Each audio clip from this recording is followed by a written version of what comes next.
Menton, qui est spécialisée depuis 2001 dans le domaine du développement personnel et bien-être de la personne. Elle obtient le premier titre professionnel et de réflexologue en 2015. Elle est présidente de l'association des réflexologues RNCP et la Fédération francophone des praticiens et enseignants de la réflexologie. Elisabeth, bonjour, bienvenue sur Happy Visio. Bonjour, bonjour. Je suis très contente et ravie d'être parmi vous aujourd'hui. Eh ben, nous aussi, merci beaucoup. Nous sommes en direct et nous allons pouvoir dans quelques instants mettre en place ce rendez-vous. Je vous propose tout de suite de mettre votre présentation en place et puis nous allons débuter. Les quelques personnes qui nous rejoignent encore, vous êtes les bienvenus sur ce webinaire organisé bien sûr par l'AMCA, donc l'Agence des médecines complémentaires adaptées, ainsi que Happy Visio. Je vous laisse, Elisabeth, vous présenter à nouveau succinctement et puis surtout débuter ce rendez-vous avec 1 heure de durée normalement. Oui, merci. Eh bien, cette conférence est organisée en collaboration avec l'Agence sur les médecines complémentaires et le club, Sarkane, en fait, de l'AMCA.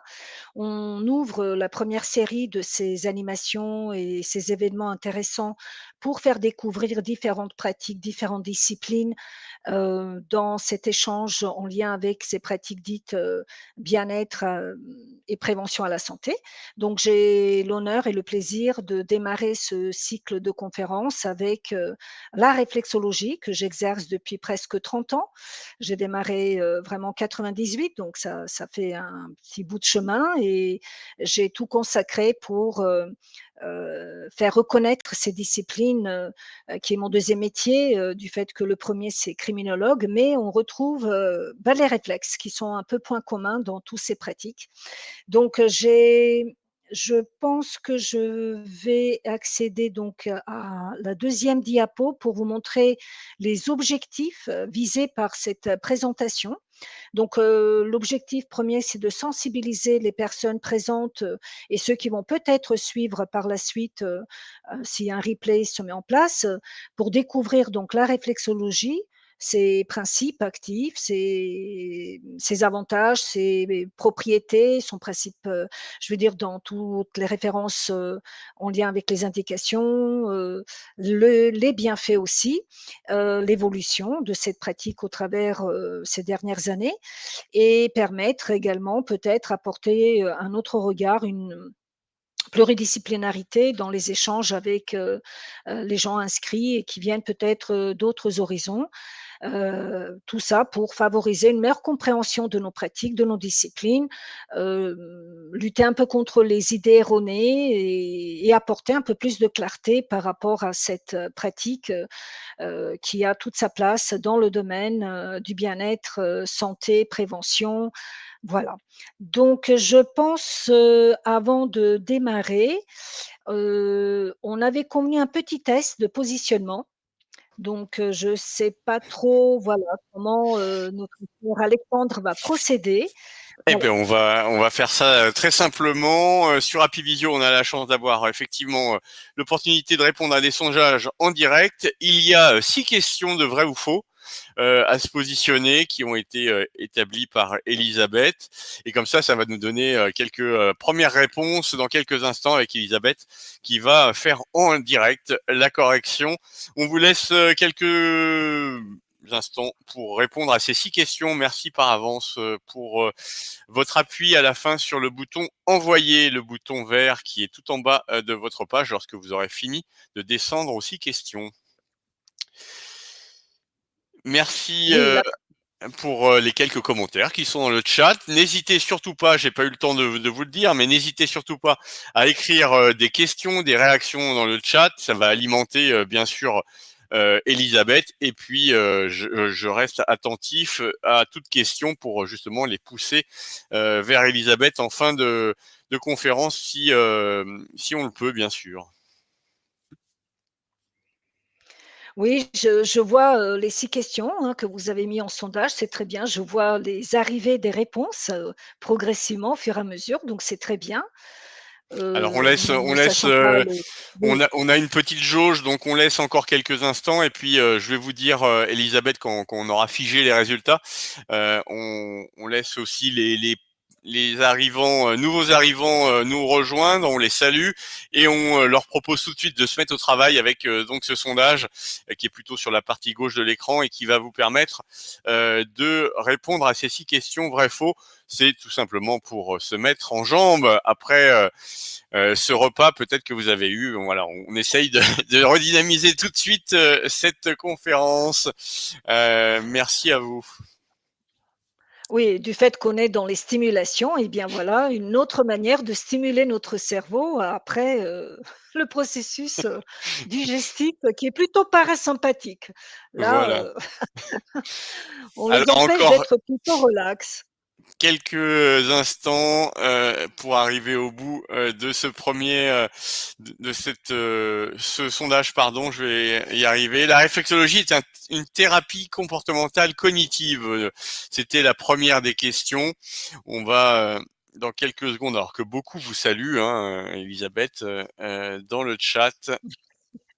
Et on a Merci, même un ben, salut de Guyane, et ça fait toujours plaisir, nous qui sommes aussi régulièrement en liaison avec la Guyane et le cycle aidant. Voilà, donc on salue nos amis guyanais et guyanaises. oui, ben, de même, voilà, je fais un bonjour à tout le monde. Je n'ai pas l'accès de voir qui participe, mais je remercie à tous les organisateurs et tous les participants qui sont présents aujourd'hui pour, voilà, qu'on échange cette belle aventure Allez, on passe ensemble. à la correction. Merci pour vos réponses. Alors, la première question, la réflexologie est une thérapie comportementale cognitive. On a plutôt du faux qui est majoritaire sur cette première question. Alors, est-ce que vous voulez qu'on corrige à chaque fois une à une, peut-être? Comme ça sera Oui, plus on peut simple. dire ça tout de suite. La bonne Oui. réponse est faux. Ah, Ça veut bon, dire que la réflexologie n'est pas une thérapie comportementale cognitive. très bien. Merci. La réflexologie est plurielle. Là, il y a un massif vrai à 67%. Est-ce que vous êtes bien d'accord avec la majorité?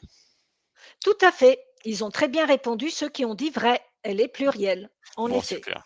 Merci. La troisième question. La réflexologie est une technique de soin au sens médical du terme. Là, on a un faux aussi majoritaire à 62%. Est-ce que on est toujours dans le vrai? C'est le cas de le dire. C'est vrai, c'est vrai, il fallait répondre faux. Faux, voilà, tout Donc à ceux fait. qui ont répondu faux, c'est bon. Merci. La réflexologie est une pratique de prévention et du bien-être. Là, il y a que du vrai. Bravo. Je pense qu'on se trompe pas. Eh bien, c'est tout à fait vrai et Voilà. bravo pour tous ceux qui ont répondu comme ça. C'est très bien. La cinquième réponse. La réflexologie peut être appliquée auprès de personnes atteintes de phlébite. Là, il y a un petit peu plus partagé, mais on a quand même une majorité très forte de faux.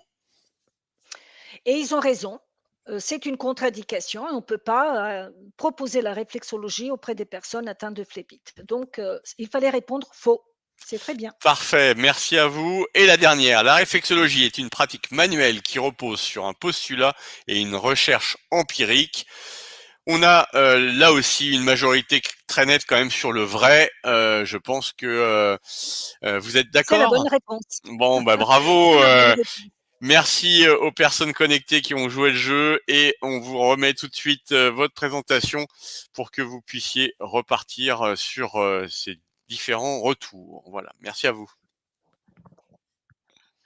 Merci bien, merci bien. Bon, bah, je constate qu'il y a quand même, plutôt des réflexologues, qui ont pu répondre, comme ça assez significativement. Alors si je descends, voilà, après le sondage, voilà. Donc quels sont les principes, les 6 principes à retenir, selon, ce que l'agence, MCA nous a demandé? Voilà les 6 principes qu'on peut-être à noter, pour ceux qui ne connaissent pas ou ceux qui le connaissent, ça peut que la répétition induit, trace, renforce et consolide une connaissance. Eh bien, oui, la réflexologie est une pratique manuelle de prévention, bien-être, efficace pour tout ce qui est gestion stress et troubles associés.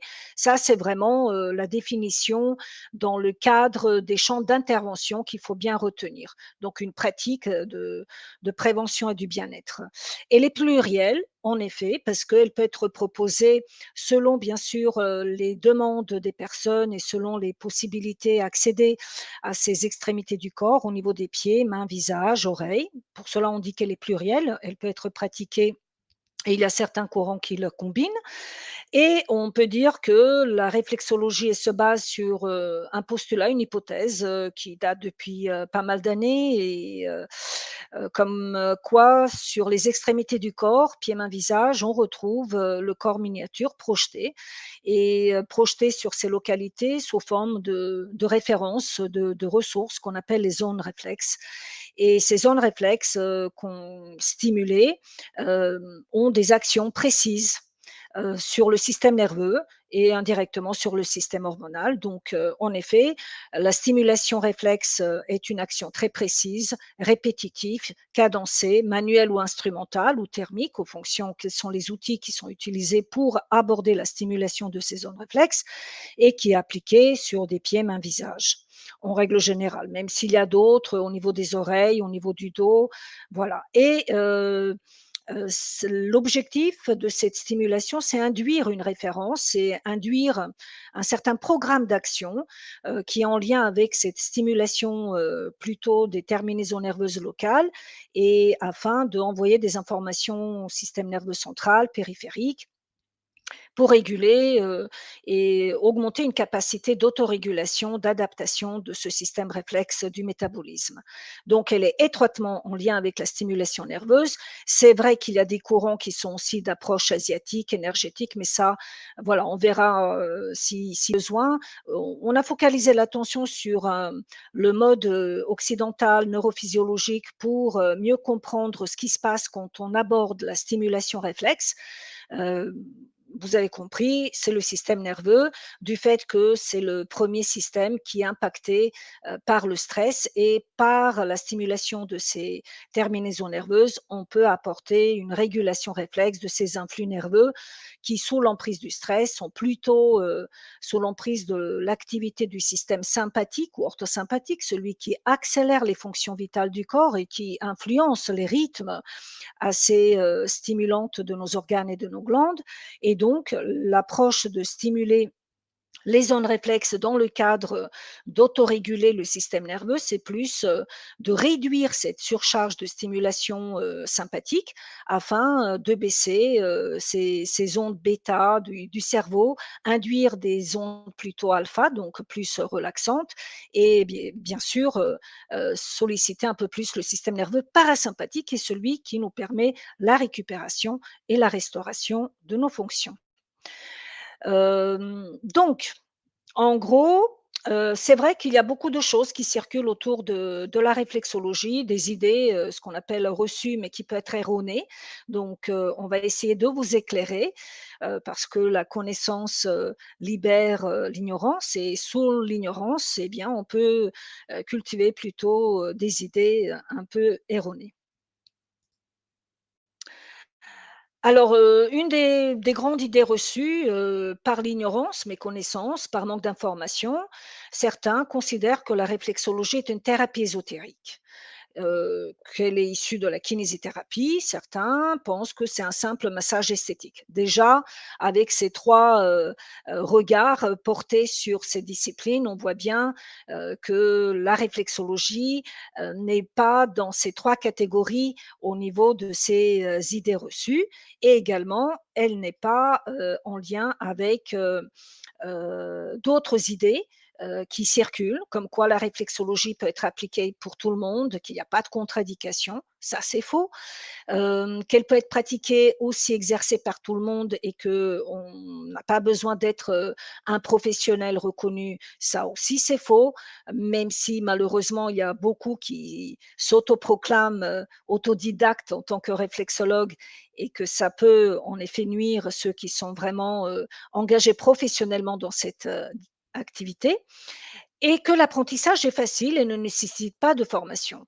C'est vrai qu'il y a certains, en lisant un livre sur la réflexologie, en utilisant une cartographie des zones réflexes, peut s'approprier cette référence et se auto-déclarer en tant que réflexologue du fait qu'il n'y a pas de réglementation qui justement cadre ce métier et de ce fait, ça peut aussi cultiver ces idées qui sont plutôt issues des méconnaissances et d'ignorance de ce qui est vraiment et réellement sur le terrain aujourd'hui autour de cette pratique. Alors, suite à ça, on va essayer de retenir au moins éclairer en vous donnant quelques informations qui sont plutôt justes, en disant que la réflexologie est une discipline, une pratique, à part entière, même si il y a des professionnels qui l'exercent en complémentarité de leur activité principale. Alors là, ils vont l'exercer sous forme d'une compétence, annexe, secondaire. Mais il y a beaucoup de professionnels qui exercent la réflexologie en tant que discipline à part, en tant qu'un vrai métier.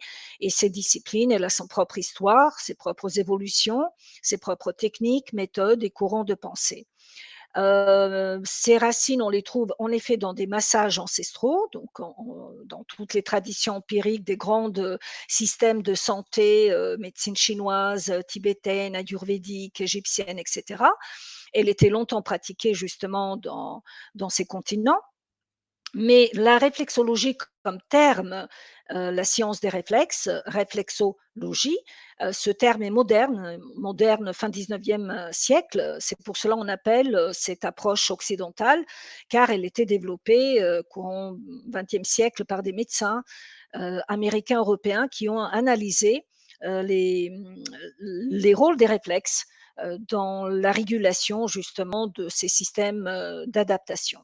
Donc, aujourd'hui, on peut dire que la réflexologie est une pratique, du bien-être par la relaxation physique et la détente libératrice du stress. Ça, c'est déjà dans la loi indiqué, heu, quand il y a eu, des présentations, pour, les thérapies manuelles, surtout le champ d'intervention des kinésithérapeutes, il y a eu plus ou moins définition de ces pratiques dites de relaxation donc à visée non thérapeutique, dont la réflexologie fait partie et qui, de ce fait, est une pratique bien-être qui permet, justement, la détente et la libération du stress. Donc, en effet, la réflexologie, même si elle apporte du bien-être aux gens, elle a quand même, ses limites, hein. Il y a des contre-indications qu'il faut savoir respecter. Tout ce qui touche, phlébite, thrombose, tous ces problématiques, inflammatoires, avec, des pathologies lourdes, cardiovasculaires, également le diabète grave, une hypertension importante, les premiers 3 mois de grossesse, certains cancers et cetera. Liste non exhaustive, mais déjà, si vous retenez, ces contre-indications, c'est déjà, très bien. Et bien sûr, on peut aussi avoir, certaines, méconnaissances du fait qu'on n'est pas complètement bien formé, que le praticien n'a pas suffisamment de compétences, de connaissances, d'expérience, parce que comme toutes ces pratiques, on se construit au travers, d'expériences et aussi, par des formations continues pour, entretenir, justement ce capital de savoir-faire et de savoir-être.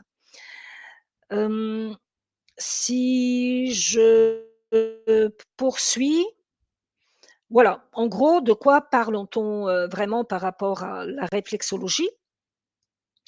Pour conclure, La définition générale c'est que c'est une pratique donc dite manuelle de relaxation qui repose sur ce postulat, que chaque organe, partie du corps, fonction, glande et cetera, on peut trouver, sur ces correspondances, des extrémités du corps où se situe justement une concentration des terminaisons vasculaires et pas seulement nerveuses, mais toutes les terminaisons vasculaires et neuromusculaires, au niveau des pieds, mains, visage, oreilles, d'où aussi cette richesse de ces influx nerveux qui véhiculent au travers tout le corps et qui sont aussi commandités par la centrale au niveau du cerveau et tout le système nerveux, pas seulement somatique au niveau de l'appareil locomoteur, neurovégétatif en lien avec le fonctionnement viscéral, sympathique, parasympathique.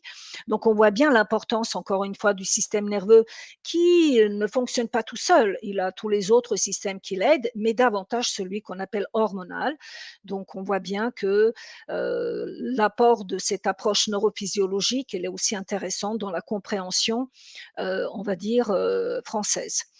Et bien sûr, la répétition selon la loi de 46, vous voyez, c'est un décret qui était passé il y a longtemps, et surtout l'arrêté de 96, heu, mentionne que la réflexologie faisant partie de la grande famille de relaxation, elle est un massage bien-être qui permet justement de travailler tout ce qu'aujourd'hui on appelle la gestion du stress et les troubles associés. Et bien sûr, elle ne peut pas être assimilée à des soins médicaux ou de kinésithérapie. Voilà. La suite, donc quelles sont les définitions clés qu'on peut retenir? C'est une pratique manuelle dans le champ bien-être, dans le champ de la prévention. Elle vise, justement la prise en charge globale, une approche, on va dire, holistique. Donc on prend la personne en charge dans sa globalité, dans tout son fonctionnement. C'est une approche également complémentaire, comme je l'ai dit tout au début, qu'elle peut s'exercer à titre à part, comme une discipline à part, un vrai métier. J'exerce depuis, voilà, plus que 25 ans, que la réflexologie et elle peut être également, pluridisciplinaire, complémentaire, et on les voit bien dans le suivi médical ou paramédical, dans les soins de support ou de confort, dans tout ce qui est, accompagnement des prises, en charge des personnes, fragiles, et cetera et il y a aussi, des professionnels qui l'exercent en complémentarité, mais là, on parlerait plutôt comme une pratique de réflexologie et pas forcément comme un vrai métier exercé par des réflexologues. Hem, Elle est une pratique de care, prendre soin. Donc, en effet, elle s'articule avec le cure, dans le soin, mais dans le care aussi. Donc cette, prévention et cette prise en charge, qui nous permet d'être dans cette démarche de la prévention. Prévention avant que la personne, déclare des troubles ou tombe malade, prévention pendant, quand il y a des troubles qui s'installent et qui peut aggraver son état basculant vers, justement des maladies et prévention après dans l'accompagnement, en soutien, de capital santé, en soutien de ces soins de support et de confort, en coopérant avec, le corps médical et cetera. Donc, c'est vrai, une pratique qui est entre les 2. Elle est autant dans le bien-être, autant dans la construction, du soin qui peut être personnalisé et ça suit un petit peu les 3 phases du stress. Entre la phase d'alarme, la phase de résistance et la phase d'épuisement, on voit bien que la réflexologie, dans le cadre de la prévention, elle peut tout à fait répondre, en prévention pour mieux gérer le stress et être moins impacté dans cette première phase au niveau de phase aiguë du stress.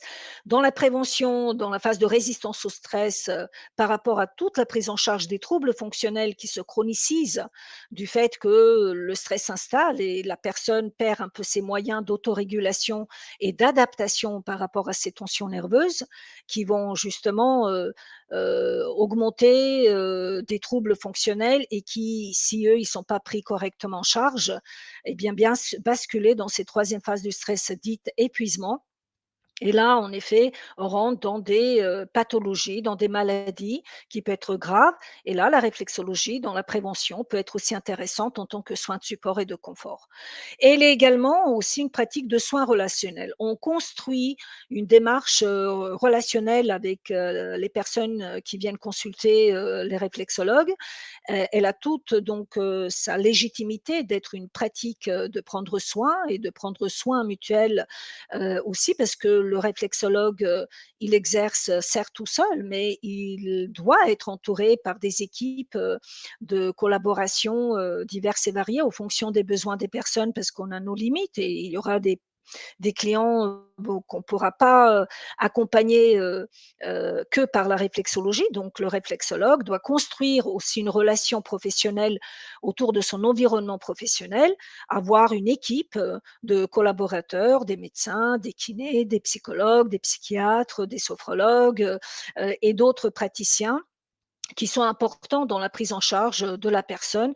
Et comme ça, on crée cet espace relationnel, non seulement la relation avec lui-même en tant que professionnel, dans l'éthique, dans la déontologie, dans le respect d'exercice de ce métier, mais également dans la relation à l'autre, dans la prise en charge de la personne et dans la relation avec son environnement professionnel en fonction des relations qu'il cultive avec d'autres équipes professionnelles pour une meilleure prise en charge de ces personnes qui viennent consulter.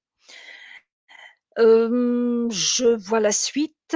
Alors est-ce que je suis bien passée? Je n'ai pas les mêmes références d'affichage, donc désolée, je reprends où je me suis arrêtée. Voilà, le soin relationnel. Si on peut expliquer un petit peu mieux ce qui est le réflexologue, donc déjà le réflexologue, c'est le professionnel qui exerce la réflexologie en tant qu'un vrai métier, dans le domaine bien-être, dans le domaine, de la prévention, pour le mieux-être, pour le soutien capital santé. Et notre pratique se base sur améliorer ou apporter la capacité d'autorégulation réflexe du corps. Donc, notre corps, le métabolisme, les organes, les glandes, ils ont leur propre fonction d'autorégulation réflexe. Et par la réflexologie, on peut aider, on peut venir au soutien de ce fonctionnement neuro-hormonal du corps pour aider là où les personnes sont épuisées par le stress, là où les personnes vivent une tension et un stress chronique, là où la personne peut avoir une émotion assez violente, inattendue et provoquer un stress aigu. Donc on voit bien que le réflexologue a un rôle intéressant de jouer pour aider que la personne puisse maintenir une capacité d'autorégulation en agissant justement sur ses propres fonctionnements système nerveux et hormonaux afin de rétablir cette fonction. La fonction de la survie, la fonction de la vie, toutes ces fonctions dans le corps, eh bien, elles maintiennent cet équilibre. Donc, on peut dire que la réflexologie permet de maintenir, d'entretenir, de restaurer, d'améliorer cet équilibre fonctionnel du métabolisme qui est important pour la bonne santé de la personne. Et en effet, les premiers déséquilibres, eh bien, on voit bien ce que ça apporte par la suite au niveau des troubles et des maladies. Donc oui, on peut dire que la réflexologie, au travers le travail de stimulation réflexe régulière, permet et favorise ce processus d'autorégulation. On n'est pas tous égaux dans ce maintien de notre capacité, dans cette gestuelle, si je peux dire, d'autorégulation réflexe. Il y a des corps qui vont être moins opérationnels, moins vifs, d'autres qui vont être un peu trop dans une surstimulation nerveuse et de ce fait être plutôt dans une orthosympathicotonie fonctionnelle et d'autres qui vont peut-être être plutôt dans un cadre de vagotonie, donc être moins opérationnel, moins répondant, avoir moins de capacité d'être efficace. Donc c'est vrai que la réflexologie permet comme une sorte de balancier, réajuster ces équilibres entre ces fonctions viscérales, neurovégétatives, sympathiques, parasympathiques. D'avoir cette capacité que dans la journée, quand je me dépense, que dans la nuit, si je dors bien, j'ai la capacité d'autoréguler ces fonctions de dépense. Mais malheureusement, le stress et les angoisses et les états anxiogènes, surtout aujourd'hui, empêchent que les personnes puissent un peu s'apaiser et avoir des nuits plutôt restauratrices. Souvent, ils se réveillent déjà encore fatigués et chaque jour apporte son lot et tous ces mécanismes des vrais mécanismes neurofonctionnels, neurohormonaux, neurovégétatifs, neurovasculaires, risquent avec le temps, d'être, agités et perturbés. Ça veut dire déséquilibré. Ce fonctionnement, qui est tout à fait naturel, qui respecte les rythmes de chacun et c'est là aussi que le réflexologue, en connaissant un peu tous ces fonctionnements, du métabolisme, il peut tout à fait adapter, ses séances, en fonction des rythmes de chacun et même si la réflexologie s'adresse à tout public, on a quand même des fragilités qu'il ne faut pas négliger. On ne va pas aborder de la même manière, les enfants, ou les personnes âgées ou une femme enceinte ou des personnes malades ou des personnes avec un handicap. Donc ça, ce sont ce qu'on appelle des catégories de gens dites fragiles ou fragilisés par des événements de vie qui peuvent également diminuer un potentiel du système immunitaire. Donc, même si elle peut être proposée là, je parle, indépendamment des contre-indications, hein. Les contre-indications, c'est une chose. La prise en charge des personnes dites fragiles, on doit adapter, des protocoles, on doit adapter dans la durée, dans le rythme, dans la densité, tensité et cetera, ces massages, ces stimulations, pour, que ces rythmes de chacun puissent être, au mieux respectés. Donc elle, on peut dire que la réflexologie, touche tous les secteurs. Elle peut être appliquée dans tous les secteurs d'activité peuvent être impactés par le stress et donc elle peut être dans un mode d'accompagnement, comme je vous l'ai dit, pour des personnes, fragiles, pour des personnes, de tout âge également, en respectant les consignes. Elle peut être aussi, très développée dans du milieu de sport, hein, pour la restauration, récupération, et la préparation, sportive. Elle peut également être proposée auprès des personnes atteintes des maladies chroniques dégénératives, atteintes de cancer, soins palliatifs, bien sûr, euh, sous condition que les réflexologues sont bien dûment formés dans cette prise en charge spécifique de ce profil de personnes. Et également, elle est tout à fait proposée dans les entreprises, dans le cadre de qualité de vie, des conditions du travail, pour la prévention et gestion du stress. Donc, on voit bien que le secteur de l'application de la réflexologie, elle est assez vaste et du fait que les bienfaits, sont aussi multiples et touchent la plupart des personnes parce que, tout le monde tend vers, une détente, vers une relaxation. Davantage aujourd'hui, le stress qui est à l'origine de beaucoup de dysfonctionnements et de nombreux troubles fonctionnels. Pour réduire l'état d'anxiété qui va avec, les surmenages, et ces angoisses et ces anxiétés qui peut se manifester du fait que la personne vit trop dans un stress, dit chronique. Diminuer, soulager les douleurs, réguler tout le fonctionnement du système nerveux hormonal, neurovégétatif, métabolique, relancer cette microcirculation, voilà, tout ce qui peut être, impacté par, une mise en tension nerveuse eh bien, toutes ces fonctions, elles peuvent être entretenues, maintenues, améliorées, soulagées, heu, par, les stimulations réflexologiques afin de maintenir, entretenir, favoriser justement toujours cet équilibre, du métabolisme, cet équilibre du fonctionnement entre nos dépenses et nos ressources de récupération-restauration. Parce que si on est trop dans les dépenses, impacté par un stress, qui induit encore plus des accélérations des rythmes, eh bien, on va épuiser au fur et à mesure nos ressources de restauration, de récupération. On va les amoindrir parce que elles vont aussi être impactées par l'usage de la physiologie qui résiste à ce stress. Mais si en plus on n'a plus la capacité, les moyens de se ressourcer, de rebondir, eh bien en effet, on diminue tout le potentiel de restauration, de récupération. Ce qui est important pour la régulation réflexe. En gros, On a fait un sondage en 2022 auprès de 150 réflexologues qui, à la question quel est le profil de clientèle ou la demande de leur clientèle dans leur cabinet, vous voyez bien le pourcentage est très très élevé, 97,4% pour diminuer et gérer le stress. Donc on voit bien que la réflexologie, du fait qu'elle n'est pas reconnue comme une thérapie et elle n'est pas reconnue dans un domaine, on va dire, esthétique, c'est quand même une pratique propre à elle-même, qui a ses propres fonctionnements, son propre principe actif. Et je défends toujours cette vision de la réflexologie dans le domaine d'une pratique de prévention et de gestion stress et troubles associés. La preuve, c'est que même auprès de la clientèle qui a été questionnée, 97,4% répondaient pour diminuer et gérer leur stress. Après viennent tous les problématiques en lien avec les troubles du sommeil. C'est un peu normal. Une petite anecdote, dans votre cerveau, vous avez 3 glandes endocriniennes, hypothalamus, hypophyse et la glande pinéale dite épiphyse qui sécrète les hormones du sommeil, la mélatonine.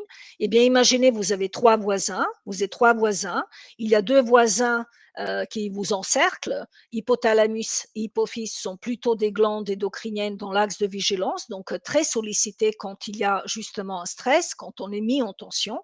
Comment vous voulez, avec ces deux voisins qui font du bruit, parce qu'ils sont tout le temps stimulés, le troisième puisse dormir. En gros, c'est ça. Donc, on voit bien que le sommeil est en lien étroit avec la mise en tension au niveau des ondes bêta, qui sont des ondes qui accélèrent les influx nerveux dans le cerveau. Et quand il y a trop d'agitation nerveuse, c'est normal qu'on ne peut pas retrouver le calme très vite et le sommeil, bien sûr, est moindre qualité. Et également, il y a 76,9 pour les douleurs, du fait que les dernières récentes nous ont constaté, et j'échange beaucoup avec les médecins algologues, hein, les médecins de la douleur, ils disent que la réflexologie peut être intéressante auprès des personnes qui souffrent des douleurs du fait de leur système nocicepteur défaillant. Vous voyez, la douleur, elle est gérée par un système propre à son fonctionnement. Et il se peut que ces connexions réflexes en lien avec les nocicepteurs pour différentes raisons, hein, pour lesquelles ils ne savent pas encore tout à fait l'origine, mais ils considèrent que peut-être la stimulation réflexologique peut aider ce réseau nocicepteur à se réactiver ou déclencher un peu mieux son fonctionnement. Et 64 14,4 pour retrouver le bien-être et la vitalité. Et en fait, la santé, c'est quoi? La santé, être en bonne santé, c'est être vital, voilà, physiquement, potentiellement vital et vivace au niveau du cerveau. C'est toujours ce que je défends. La vivacité d'esprit et la vitalité du corps, c'est ça qui donne cette impression d'être en bonne santé. Vous avez des personnes qui sont malades, mais qui vont être très vivaces et très vitales. Et vous avez des personnes qui ne sont pas malades, malheureusement, qui n'ont aucune vivacité d'esprit et encore moins une vitalité, pour ne pas dire énergie, du corps pour fonctionner. Alors, on qu'est-ce qui est intéressant de retenir? Retenir par rapport à la réflexologie, voilà, je même si la réflexologie, elle exerçait en France, plus que 30 ans. Moi, je pense que les premiers réflexologues, je parle pas des ostéopathes, et là, je rends au passage hommage à docteur Martine Fort-Alderson, qui était, une des pionnières à œuvrer, pour, induire la réflexologie en France. Je rends, bien sûr, Mireille Meunier qui a été précurseuse, de cet développement de la réflexologie, même si c'est issu énergétique chinoise, mais elle a quand même basé des bases en créant les premières fédérations, la FFR, puis la FFER. Et, mais pendant toutes ces années, on a fonctionné la réflexologie comme, on va dire, une discipline un peu bien-être, certes, découverte entre les copines, copains, les ateliers, les salons, mais sans lui donner vraiment une compétence professionnelle, une ressource valorisante, crédible en tant qu'une vraie pratique professionnelle. Cette reconnaissance est venue en 2015 avec le premier titre RNCP. Ce sont des premières certifications professionnelles reconnues par l'État au niveau 6, un bac plus 3, ce qui est pas négligeable. C'est ce premier référentiel métier qui a été fait en 2015 qui a permis que on aborde la réflexologie sous un autre regard en la considérant comme vraiment une pratique professionnelle et depuis, bon, c'est vrai que les changements des commissions, France Compétences ne délivrent plus ces titres du fait que voilà, il y a trop de disparates. On s'homogénise tout récemment, donc c'est vrai que pendant des années, euh, c'était pas quelque chose de très professionnel malgré qu'il y avait un titre professionnel. Et on a œuvré à l'époque, on a quand même une reconnaissance de fiche métier dans l'ONICEP, hein, dans le secteur professionnel bien-être. On a créé une collégiale des fédérations et des syndicats de réflexologie en 2022 qui a permis de travailler un premier référentiel métier commun.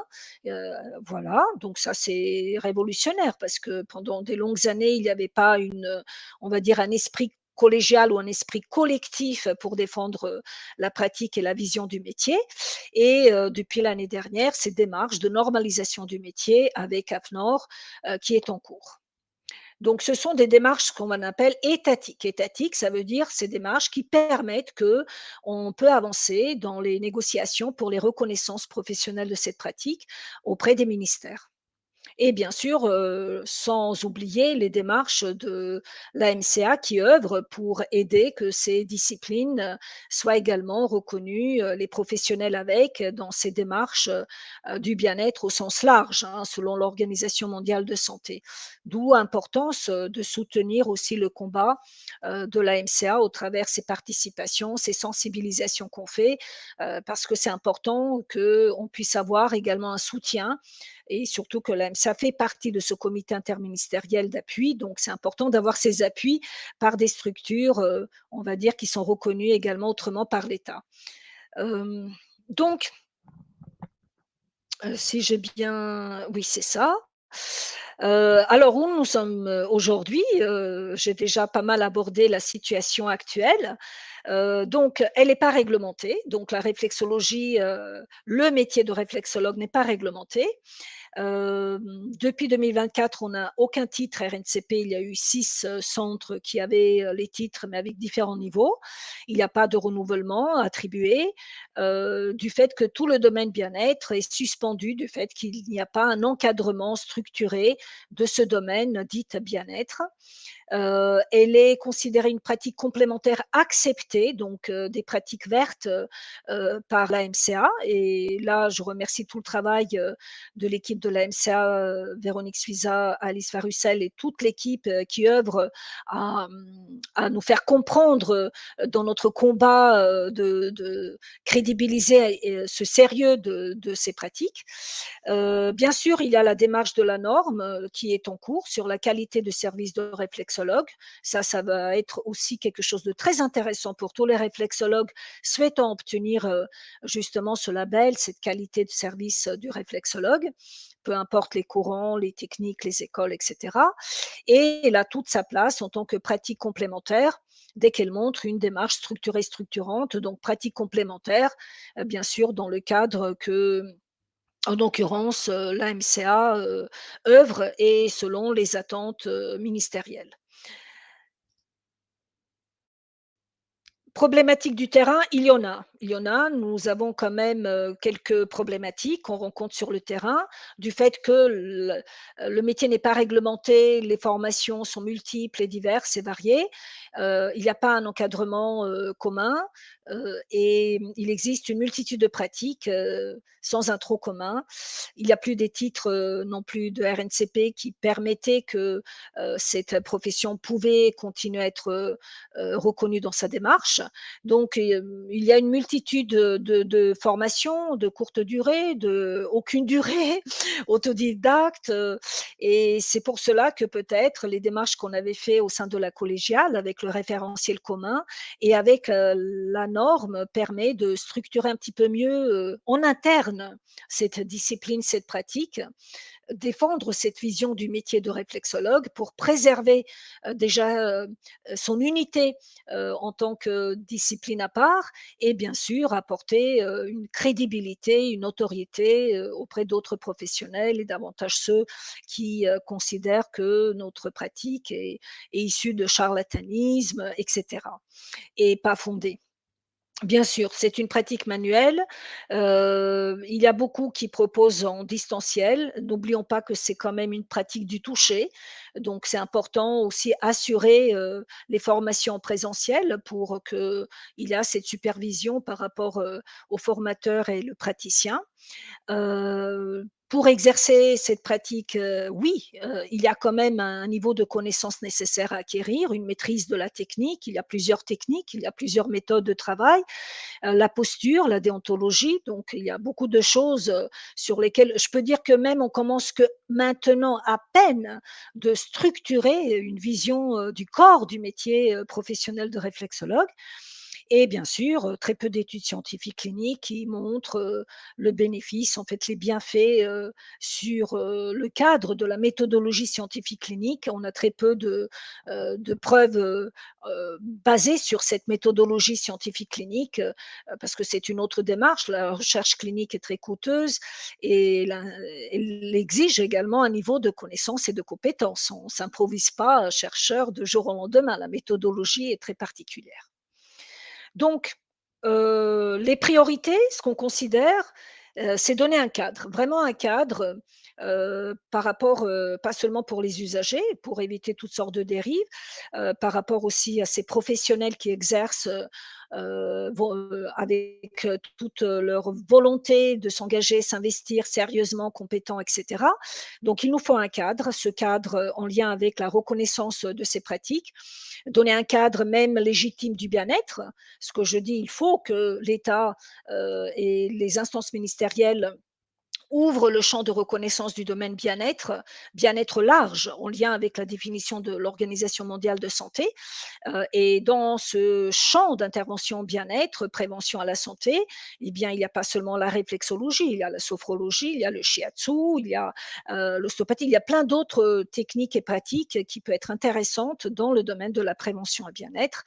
Il faut que les titres RNCP ou des agréments spécifiques soient à nouveau accordés auprès des écoles qui peuvent certifier cette compétence de l'activité professionnelle de réflexologue ou trouver une branche professionnelle et rattacher ces disciplines dites de bien-être à une branche professionnelle existante ou carrément créer une nouvelle branche professionnelle dédiée à ces pratiques dites du bien-être à la santé. Identifier, répertorier également, c'est intéressant, ces professionnels réflexologues certifiés. Ça commence, on a le réseau de praticiens par la MCA, même par la plateforme Happy Visio.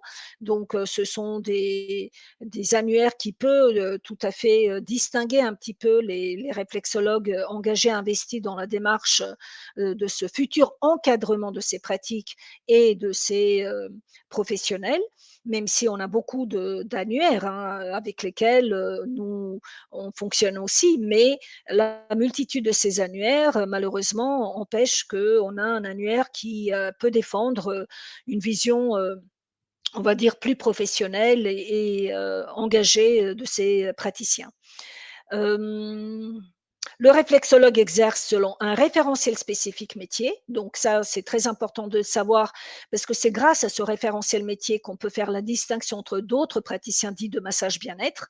Donc le référentiel métier, il est composé de plusieurs blocs de compétences et le réflexologue qui exerce selon ce référentiel, donc il est compétent, par le biais de sa formation, respecte et il a appris selon le référentiel ces blocs de compétences, qu'il les met en pratique et qui le distingue distingue des autres praticiens qui exercent la réflexologie, mais dans un cadre de massage bien-être complémentaire comme praticien en réflexologie, ce qui le différencie d'un réflexologue qui répond à ce cahier de charge et à cette future norme à venir. Voilà, et sans oublier que si on veut aller plus loin et si on veut obtenir des reconnaissances, pas seulement professionnelles, mais des reconnaissances à visée, ce qu'on appelle médicales ou thérapeutiques, pour ceux qui vont aller plus loin, oui, il nous faut également mettre en place des études un peu plus rigoureuses pour démontrer les mécanismes d'action de notre pratique, de son épidémiologie, ses risques. Voilà, ça revient un peu à ce que je vous ai dit au niveau de manque de recherche clinique dans ce domaine-là, et pas seulement dans le domaine de la réflexologie, hein, dans tout le domaine en lien avec ces pratiques dites de prévention et bien-être. Alors, qu'est-ce qu'on peut conclure à la fin? Comment on peut conclure? Il faut savoir que derrière le mot réflexologie, donc c'est ce qu'on appelle l'étude des réflexes, le mot commun de toutes nos pratiques, de toutes les techniques, de toutes les méthodes, c'est la stimulation des zones réflexes. Là, sur ce point-là, tout le monde est d'accord, il n'y a pas d'embrouille, il n'y a pas moi je suis meilleur que quiconque. Voilà, la stimulation des zones réflexes. Ce qui nous différencie des courants, des méthodes de pensée, etc., c'est la manière comme on aborde ce travail de stimulation. Entre ceux qui vont aborder la stimulation des zones réflexes inspirée par une méthode asiatique, énergétique chinoise, Yin Shan, instrumentale ou pas instrumentale, d'autres qui vont s'inspirer par la méthode Yin Gam ou par les méthodes issues de thérapie manuelle de l'ostéopathie, etc. Vous voyez, c'est très important pour le réflexologue déjà de clarifier lui-même sa posture de positionnement. Car les personnes, les usagers vont aller d'un réflexologue à l'autre, et si le réflexologue lui-même ne donne pas son cadre à la personne de dire voilà, moi j'exerce la réflexologie. Certes, on a une cartographie, on stimule les zones réflexes, mais moi je suis du courant tel et tel. Je pratique de telle manière. Est-ce qu'en reptation? Est-ce que par des doigts de pression? Est-ce qu'avec un instrument? Etc. C'est très important de sensibiliser le public et les professionnels dans la spécificité au travers laquelle le réflexologue va aborder ce travail de stimulation des zones réflexes. Ça, c'est le premier point. Le deuxième point, très important pour la cartographie des zones réflexologiques qui se diffèrent d'une école à l'autre, hein, d'un courant à l'autre, il faut préciser, est-ce que le modèle du corps humain qui a été utilisé pour cette projection sur les pieds, mains, visage a été basé sur le corps debout, comme la théorie des zones de Dr. Fitzgerald, donc on prend le corps debout, ou position assise ou position fétale, il y en a des courants, donc vous voyez, c'est très important de préciser le courant s'il est énergétique, chinois, asiatique ou occidental. Puis après, est-ce que pour le modèle de projection, de stimulation de ces zones réflexes, on a utilisé la projection du corps debout ou assis ou fétal? Donc vous voyez que tout ça, c'est important que d'abord le réflexologue est le premier maillon de sensibilisation, mais avant lui, les centres de formation qui proposent des formations, il faut qu'elles soient aussi claires, définies, pour donner ce cadre de posture éthique et déontologique. Voilà, donc ça c'était quelque chose que je voulais vous préciser, et je ne sais pas si c'est voilà, ça c'est la bonne. Je pense qu'on arrive vers la fin.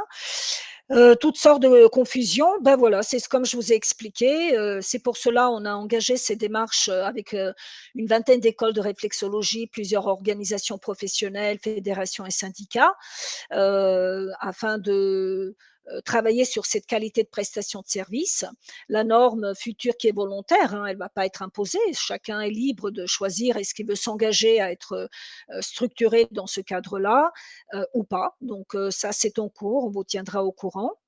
Et, et là, c'est quelque chose en lien avec ben, ça rejoint ce que je vous ai expliqué par rapport à différents courants et les limites qu'on a par rapport à ces enjeux en lien avec la recherche clinique. Il y a très peu d'études en France, donc il faut un peu peut-être aussi, même si ce sont deux démarches séparées, différentes, hein, il faut œuvrer sur les deux. Il faut œuvrer sur la reconnaissance professionnelle et sur, en effet, une évolution de reconnaissance à visée thérapeutique qui est assez complexe. Eh bien, je vois que je suis arrivée vers la fin de mon exposé. J'espère que, voilà, ce que j'ai pu partager était assez clair pour vous tous. Sinon, pour terminer, je vous conseille vivement de vous procurer, le petit livre, travaillé, voilà, avec plusieurs réflexologues, plusieurs organisations professionnelles, plusieurs, professionnels, d'autres corps de métier avec l'agence, MCA, qui a sorti une série de ces petits livres sur chacune des disciplines. Donc je vous conseille vivement de vous procurer pour aller plus loin au travers ces 20 grandes questions pour comprendre la réflexologie. Merci beaucoup Elisabeth d'avoir pu animer cette conférence durant 7 heures. Je me suis permis de pouvoir remettre justement le lieu où vous pouvez commander les livres qui ont été mis en avant, le site michalon.fr. Pour le reste, je vous propose peut-être de lire une ou deux questions ou réactions qui ont été mises directement dans le chat. Principalement, où en est la démarche AFNOR, ça vous avez pu, je pense, y répondre. Et l'autre question était que faudra-t-il faire pour obtenir la normalisation AFNOR Ah! sur ce thème? Ça doit être peut-être quelqu'un qui n'est pas au courant. En fait, les normes, c'est facile, il faut se rapprocher d'AFNOR et il faut voir avec eux si, vous avez, suffisamment ce qu'on appelle la faisabilité du terrain. Nous, on a eu parce que depuis 2015, on a travaillé au travers ces références étatiques avec les RNCP, avec ONICEP, avec le référentiel commun. Donc, on avait eu beaucoup d'éléments avant et dont AFNOR a considéré que les éléments sont suffisamment crédibles pour qu'on puisse déclencher ces démarches et obtenir, comme les ostéopathes, ils ont une norme sur leur déontologie, les sophrologues, ils ont leur propre norme sur la qualité professionnelle des sophrologues et ça nous a inspiré. Et je pense que les naturopathes aussi. Donc, voilà, c'est bien parce que c'est des références qui nous ont permis déjà de nous encadrer, nous, en interne, et que peut-être, une fois que toutes ces pratiques disciplines sont un peu normées, ça veut dire qu'on a un peu nettoyé, drainé un peu les choses qui pouvaient parasiter nos métiers, eh bien, on peut aller peut-être un peu plus loin avec les ministères et essayer de montrer qu'il y a quand même des pratiques disciplines qui méritent d'être reconnues dans le cadre du bien-être à la santé. Merci effectivement pour cette réponse. Alors on a un cas un petit peu plus personnel sur une personne qui est hélas malade d'un cancer et qui est sous traitement chimiothérapie et qui demandait si il existe une contre-indication sur la pratique. Et une autre personne a eu la gentillesse de nous répondre. Est-ce que vous avez un avis par rapport à cette question du traitement chimiothérapie par rapport à la réflexologie? La personne qui répondait nous disait qu'elle l'appliquait, elle, à l'Institut Curie, des séances de réflexologie au sein de l'hôpital, mais je préfère vous reposer la question malgré tout. Oui, c'est un sujet assez délicat, en effet. Alors, tout ce qui est, la prise en charge des personnes, fragiles et déjà atteintes des maladies graves, c'est bien d'être entouré par, l'équipe médicale et avoir leur avis, leur, approbation, parce qu'ils ont quand même, eux, les accès directs dans les dossiers des patients. Il y a des réflexologues qui interviennent au nom de la Ligue, contre le cancer. Après, ils ont probablement des protocoles adaptés. C'est vrai qu'on ne fait pas des vraies stimulations, on va plutôt travailler une relaxation issue de la réflexologie qui permet d'aider ces personnes au moins dans les prises en charge des effets secondaires. Ça peut aider à diminuer leur stress déjà, l'angoisse par rapport à la maladie en elle-même, par rapport Au aux traitement. effets peut-être médicamenteux, traitements, etc. Et en plus, c'est une autre relation qui est non médicamenteuse. Vous voyez, ça peut être en complémentarité dans les soins de support et de confort. Après, moi, je suis pas je veux dire professionnel, comment on dit, expert dans cette matière. Bien Il sûr. y a certains qui sont très spécialisés dans ce profil d'accompagnement des personnes. Il faut être prudent parce qu'on ne sait jamais, c'est quand même des pathologies lourdes. Comme vous Voilà. l'avez dit, il vaut mieux être accompagné de l'équipe médicale en charge pour être sûr de pouvoir s'appliquer ces actes de C'est ça. réflexologie. Merci beaucoup, Elisabeth Breton, qui avait Merci à pu vous. nous accompagner durant cette heure. Je rappelle qu'il y a un petit sondage de satisfaction qui va nous permettre de mesurer justement cette satisfaction autour de ce rendez-vous, qui a été très largement plébiscité dans le chat, et on remercie tous ces commentaires positifs. Je vous souhaite une très bonne fin de journée, Merci à vous. Elisabeth, et au plaisir de retravailler ensemble. Merci. Merci, merci. Au Au revoir. revoir. Je ne sais pas si je dois Alors, je vous avais juste terminer. à couper caméra et micro pour le moment, et surtout éventuellement à couper le petit onglet en haut. D'accord. On remercie bien sûr Merci. l'agence. Merci à vous, Elisabeth. On remercie l'agence des médecines complémentaires adaptées, la MCA, qui a été à l'initiative de ce rendez-vous, et merci aux équipes Happy Visio pour avoir pu nous accompagner sur ce premier webinaire. J'espère qu'il en appellera d'autres sur cette vulgarisation des différentes activités de médecine complémentaire. Aujourd'hui, c'était la réflexologie, et c'est bien